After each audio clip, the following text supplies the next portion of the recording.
So years ago, while I was still up in Maine, somebody gave me this axle. I believe it was Mike Hall. And it's my understanding this is maybe a 33 Plymouth front axle. I had it with, oh, I don't know, I had some other parts with it. I gave it to Todd because he was building a rat rod, and then he decided not to. And he threw away the spindles. Not the spindles, these are the spindles. He threw away the hubs and the bearings and the wheels and all that. Said they wasn't no good. So I needed to get some more on here because I want to use this axle to go under that trailer, which right now has this piece of pipe for an axle, which is ugly and it doesn't have any drop. So, I mean, that thing doesn't need to be sitting up high like that. And it would look really good under that trailer. So Jeff is building a 54 Studebaker, and he put disc brakes on the front, which meant he didn't need these hubs. They were connected to the drums, brake drums over there. So I asked him, could I check and see if those would fit mine? And he said, yeah, sure, take them home. So I took them home and the bearings fit. So I went back over there and he gave me these hubs. And they work good. If I push this on here tight and spin that, you can see that works good. What I don't have is the little nut that goes on the end.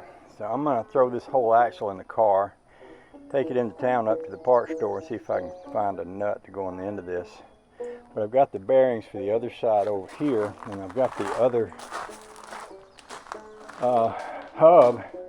Now the other hub still has a drum on it. He said he wouldn't mind having the drums back because somebody might need them for their Studebaker. And these are reverse threads. Some of the old cars used to be. From one side to the other, they would reverse the thread. He said he had trouble getting this one off. I'm thinking what I might do is just take a hammer and punch these out and put new studs in there that are not reverse thread. Not that it matters too much. I probably got some reverse thread nuts and bolts up there from when I had that 61 Chrysler. It had some reverse thread nuts on it. But we'll see. And if I did, I could just give him back these hubs because I don't need them on a trailer. And what that will do is it'll give me a drop. You notice that trailer drops down. Well, let's see. I was going to say from the spring to here, that's an inch or two anyway. It's just a better looking axle.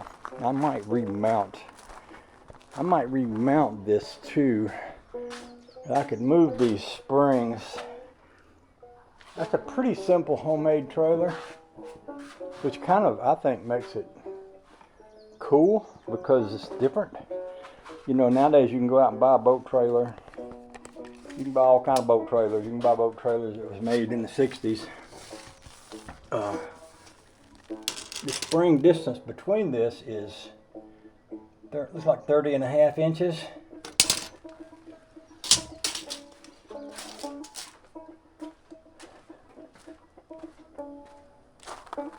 And on here, it's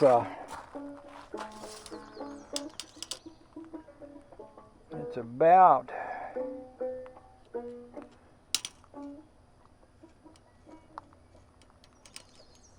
a little wider. It's about 30. Well, from center to center, it's about 34. So that's about 3 inches wider here. But the distance from here out to where the wheel would start is 10 inches.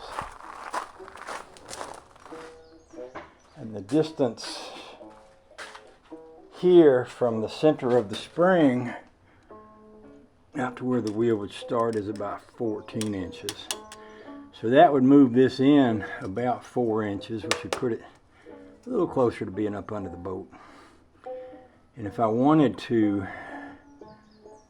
move this axle out, I could literally connect it outside the frame instead of underneath the frame. So there's all kind of ways I can go to adjust this to make it work. I've got some little fenders that can go on here, and that'll look good. And I got these multi-lug smoothies, and I've got the hubcaps for them too, and I got tires that match, so I can put those on this. That would be a nice upgrade to this trailer. And then while I got it off, I'll clean the trailer up and paint it. It'll look good on this boat. Will look good on that. That's kind of what I'm messing around with today. I thought I'd share that with y'all, and I'll share more later as we go along. So another thing I could do, and I've done this before, when I made that rat rod trailer out of a refrigerator, the one that Luke Palioka gave me, I had a Chevy front axle. That's the axle. That Chevy front axle was the one that came off of the rat rod truck that Mike Hall built. Some of y'all might remember we hauled a pulpwood truck out of a field and brought it home, and he built a frame and built a rat rod truck on it. Well, that Chevy axle that's on that rat rod trailer down there was what I used for that, and I cut it in the center, and I took out a few inches, and I could do the same thing here. I could cut this axle, whatever the width is between these two spring hangers, I could cut it so that fit, and I think it'd be about 4 inches. So I could literally cut it, take 4 inches out, put it back together, weld it back up, put it right under there without moving the springs. And of course, in the process of doing all that, I would need to make measurements to see where my tires are in location to where the boat's going to sit, and a whole lot of things like that. So there's a lot to consider. One thing to consider is if the tires are far enough out on the sides of the boat, I can nestle the boat down in there nice and low. On the other hand, the wider the tires are, the more you have to mess with as far as when you take it down the road, and I think this axle isn't even square. One side, well, maybe it is. I think one side maybe sticks out more than the other. I think it's under there a little crooked, all kinds of stuff. But yeah, I just take the measurements, figure out where I wanted it to be, cut the axle to fit, and then put it under there and go from there. That's an option.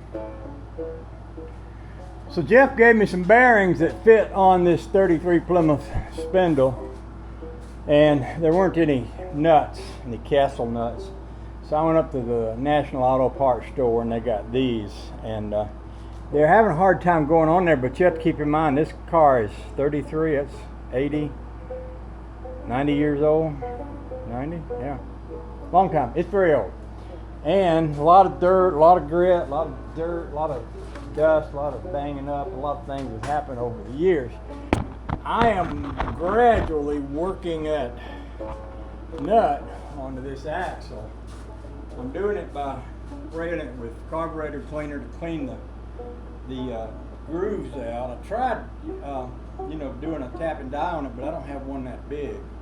So what I'm doing is spraying some carburetor cleaner in that, and then some. I got some homemade oil made out of used transmission fluid and acetone. It's like my own brand of what do you call that oil you put on something to get it to unstick. Anyway, I've been spraying that on there, spraying this on there. Got me a biggish wrench, and what I'm doing is I'm tightening it up till it gets to be too tight to turn.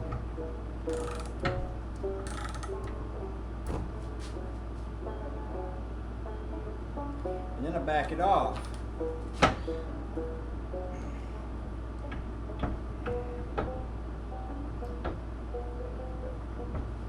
got this in my Rusty Acres bias here. Speaking of Rusty Acres, he's putting a new clutch in that Crosley out at Cutworm's house, and it sounds like they might be doing some work on the transmission also, and the floor. Said something about redoing the floor. They may have put a different transmission in it. I was fantasizing about him sticking like a T5 in it. If he did, he might have to do some floor work to go over that bigger transmission. But we'll see what he comes back with. But when he gets that done, they're going to be headed this way. There's another fella I know up in Hartville that's got a couple of cars. One is really nice. It's got a Chevette engine and a transmission and running gear and got air conditioning, and it's a real nice car. So I sent him a message this morning to let him know that Rusty is going to be coming. That way maybe we'll get the two local Crosley guys together. Now see, this is all the way on here now. When I first started putting it on there, I could only get on there a couple turns. So we are gradually making progress here, but it's a little work. I mean, you know, you have to. I actually started this the other way, where they had the grooves in, because it was easier. Sometimes when you have something with grooves like that, it'll have a place to kick the dirt out. And I'm not putting a ton of pressure on this, and what I mean by that is I don't want to strip it, although there's a lot of metal there and you'd think it'd be pretty hard to strip. But having said that, yeah, you could still strip it even if there's a lot of metal there. So I'm just trying to take it easy, kind of blow the dirt out of the grooves, you know, as I go along. Coat it down with a little bit more of this stuff, a little bit more of this stuff, and do some more. And gradually we'll get it all the way on there, and then I went out back and found I got some 14-inch tires that used to be on the Rambler in their unilug, meaning that each wheel has 10 lug holes instead of 5. One side fits a Ford or Chrysler, and the other side fits a Chevy. The Chevy is 4.5 inches diameter on the diameter, and the Ford is 4.5. The Chevy is 4 3/4. Yeah, 4 3/4. So one lug pattern is a little bigger than the other.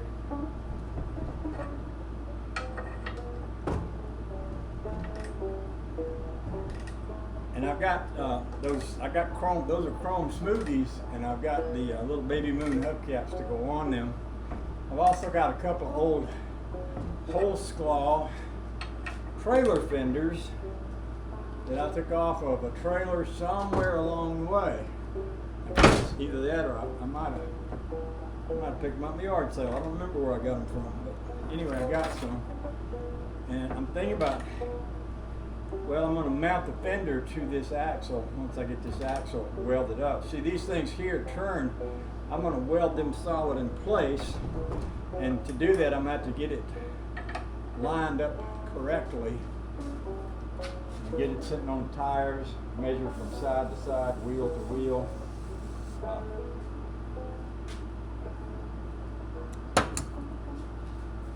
Stuff like that there.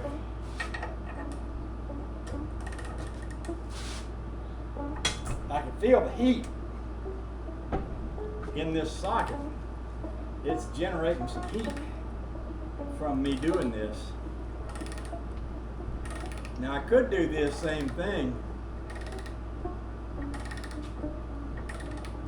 with a hammer drill or ratchet drill, or whatever you want to call it. But I'd rather go slow and easy. It allows me to take care of the threads here so that I don't accidentally damage them.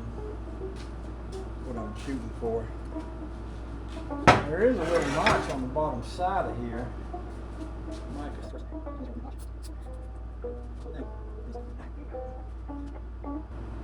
It's hot out today. I got the air conditioner going in here, Liquid Rich. Got the air conditioner going in here.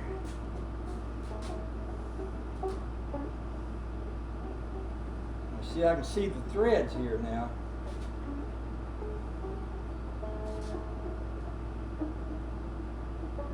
I think they're looking pretty good. I'm going to get me a flashlight. I should have one out here, but I've misplaced it. I'm going to have to get me a flashlight so I can get a little better look at these threads. I'll be right back.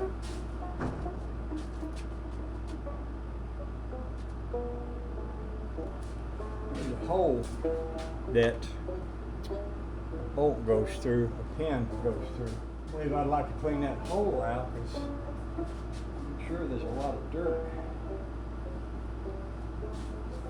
in that. One thing about it, I'm not in too big of a hurry with this, which is good. It means I can take my time, enjoy the work.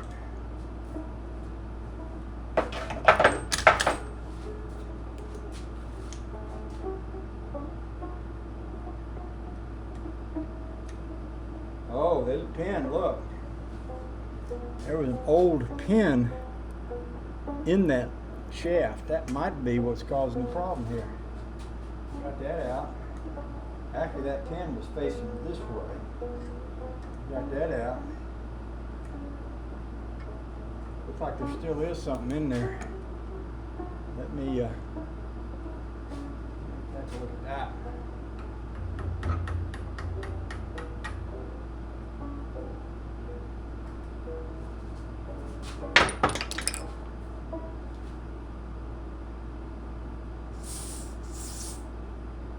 That piece of that pin could have been what's causing this thing not to go on there freely. So, try this again. I didn't even think to look at that.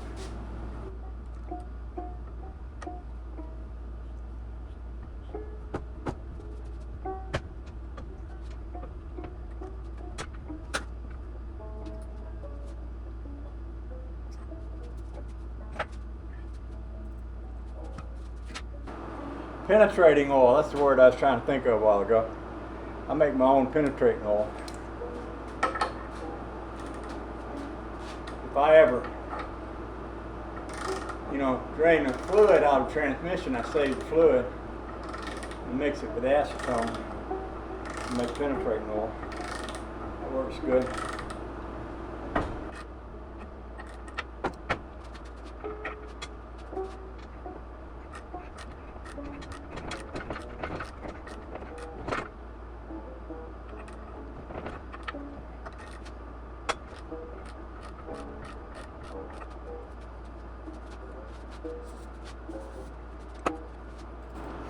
I went to town a while ago, got me some new glasses. I put my glasses in my pocket because I didn't really have a place to hang it on my shirt, and they fell out, and I ran over them with a golf cart.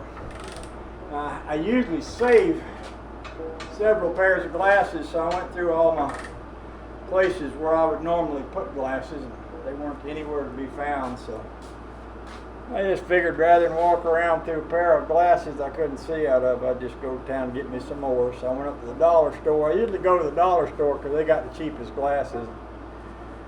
Got me some more. Got enough to have some extra so I can put some away. Sweat gets in my eye.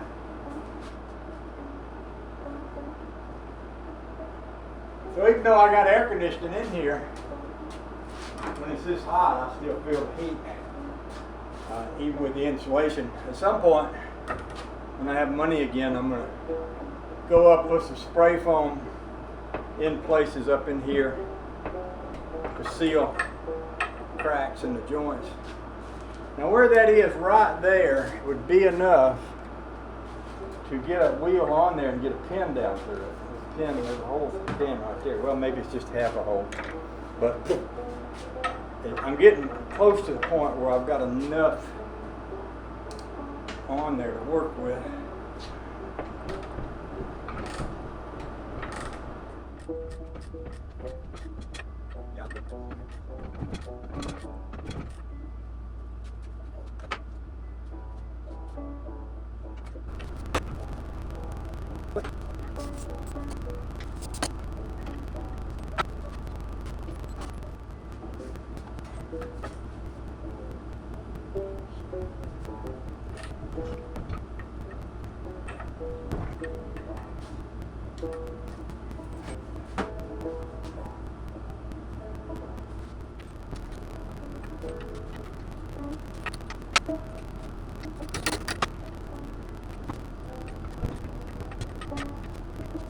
Now, I will later take this all apart and grease all that, but that is as it should be right there. Let me get a rag I can touch. Give me a rag I can touch where I won't be getting grease all over y'all. See, there'll be a pin that goes down through that when I get through. And I'll take this all off, grease all them bearings, put it back in there. But this side is workable as far as having a spinning hub on there. Now this other hub that I got from Jeff, it's still got the drum on it. And I think the drum probably needs to be on it because I noticed the lug nuts on that other one, the threads don't go down very far, actually maybe not at all past the edge of the drum.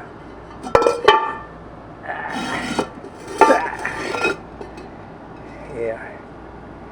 I had a deal like this on that rat rod trailer where I had one of these and the hubs wouldn't, the nuts wouldn't tighten up on the studs without the hub on there. So that may be what I wind up doing here, is putting the whole hub and everything on there. I'll clean up the bearings on that. We'll put that on there. And we'll see what we think of that. I'm starting to feel a little bit dizzy. That happens to me now sometimes. Especially when I scooch down like that. That's some of that old age blood pressure crap. I don't like to admit to being not even a little bit weak,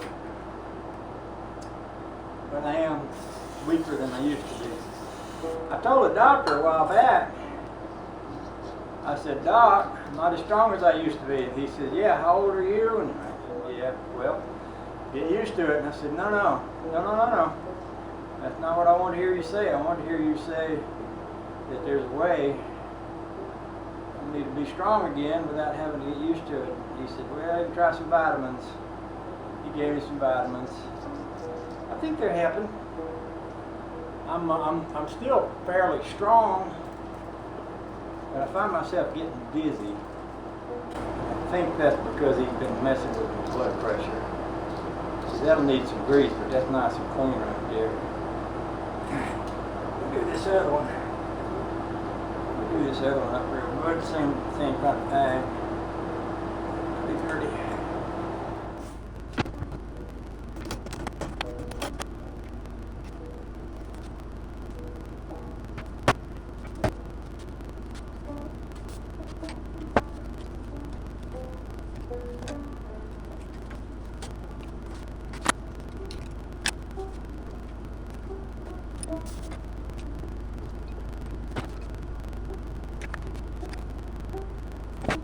Okay, take a quick look. So this is on here good. That will loosen up after it turns a few times. I'm going to put the hub, which is back there, on this side.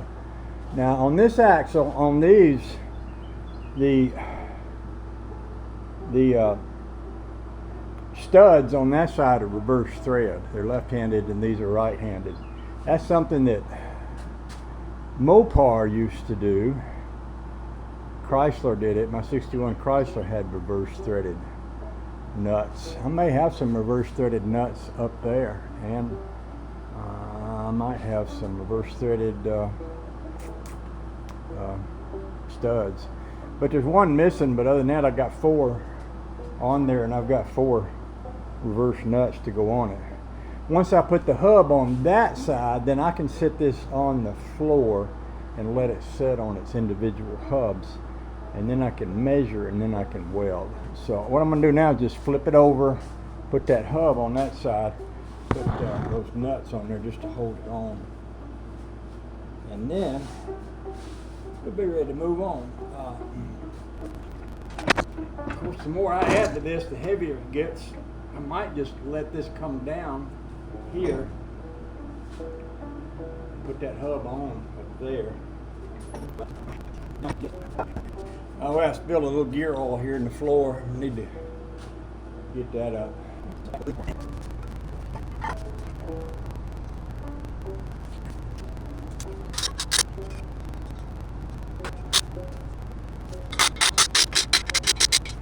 So next thing I'm gonna do is some cleanup.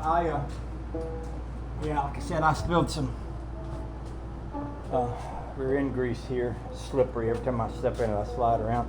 Threw a rag in it, but I need something better. Either some cat litter, or I could shovel up a little gravel, throw it on there, and the gravel dust would soak into it, and then I could sweep that out of here. So I'm gonna clean all this up, clean that up, and then once we get that set up, I can pull a measurement on this, and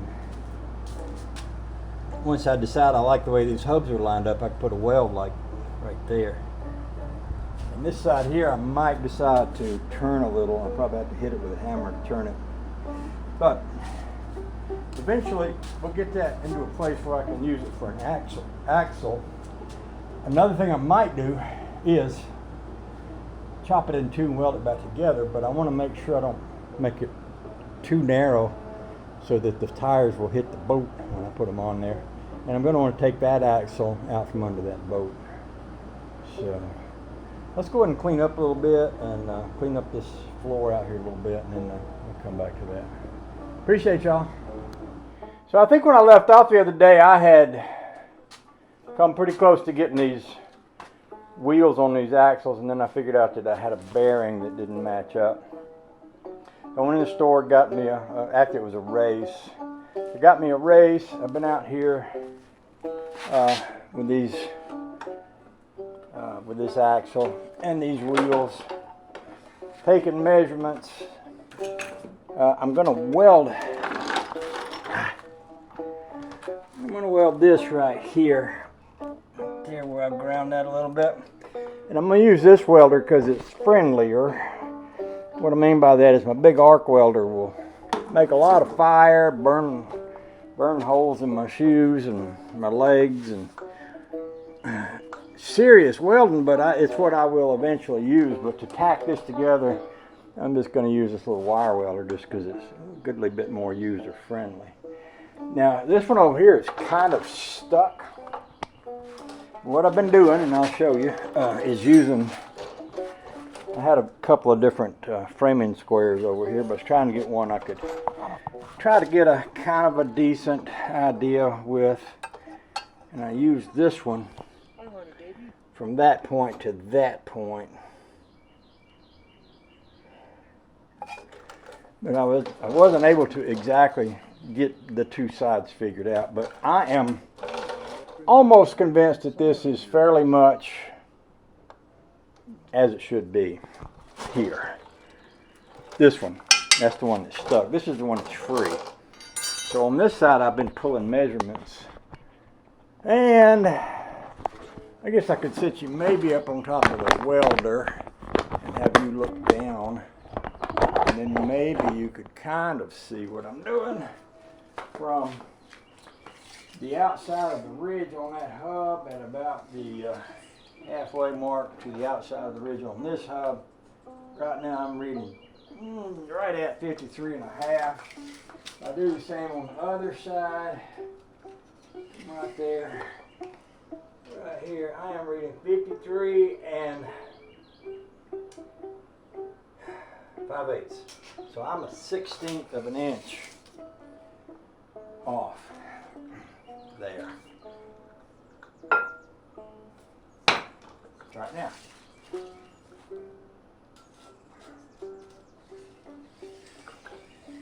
That is, wow, it was a bigger bump than I expected. So see, that's dead on 53.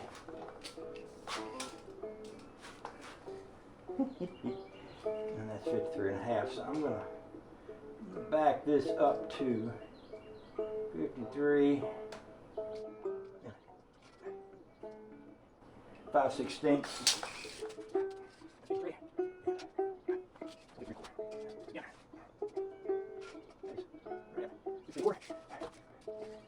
That is 53 quarter. Yeah, close enough. Now, what I'm going to do, I'm not going to make a big, gigantic, permanent forever weld.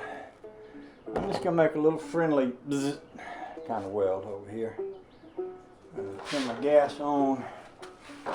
Turn my machine on. Give me some dark glasses. You're going to see a little bit more of what I'm doing, maybe. And I am welding with naked legs and cloth shoes, but if I was arc welding, I wouldn't be doing that. I think I'd get away with it. I'm just welding. So I'm just going to put a little spot here. On the ground. Now that I've rocked this, I'll have to redo my measurement, but let me, I'll get me a grinder and make a little bare spot for my ground there.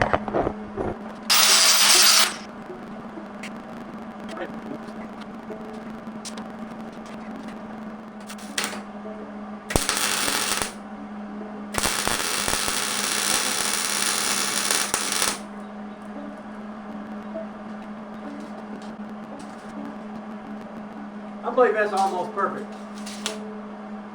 And it's, yeah, but I'm gonna put one more little tiny spot right there. And then I can handle it, and then once I'm completely satisfied with it, I can weld it with a big welder.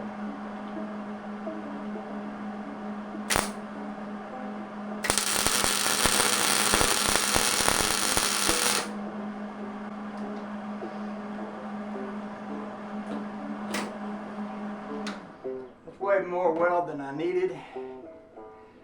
But it should hold this still.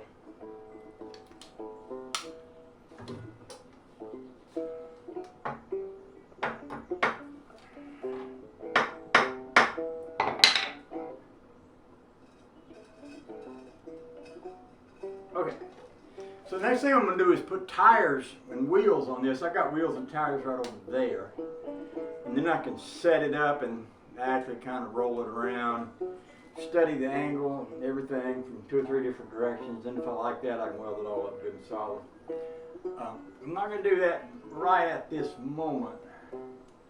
What was I going to do? I had something else I was going to go do. Oh no, I'm going to go cut some weeds. I'm still working toward the cooler part of the day, and I'm a little bit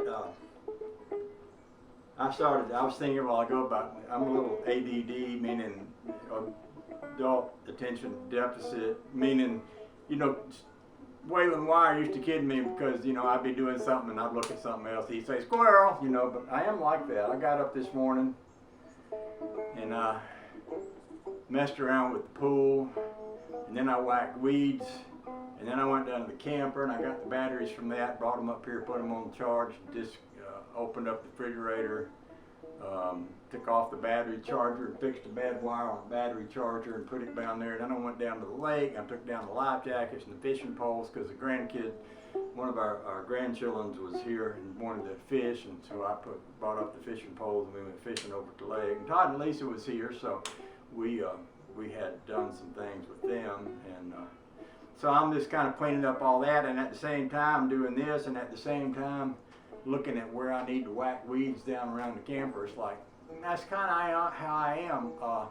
I know there's a lot of people on YouTube, a lot of YouTube content providers who are focused, and they make videos about one thing, and they're probably a lot more successfuler than me because my videos is just a bunch of this and that and the other thing. You know, I got Rusty Acres over here and us going to a car show, and I got Lisa and Todd and us riding around in hot rods, and I got me out here working on this axle, and then I got me fishing, and then I got me whacking weeds, and I got me working on the pool, and then, oh, you know, one thing, out down at the banjo shop doing that, playing the harmonica one day and putting up shelves the next. And I suppose if anyone can follow all I'm doing, they deserve a medal, an award or something for being able to keep track of whatever it is I'm up to. But I appreciate every one of you that comes along. Thank you very much for being you and for being here and showing up and all those things. Okay, let's go whack some weeds.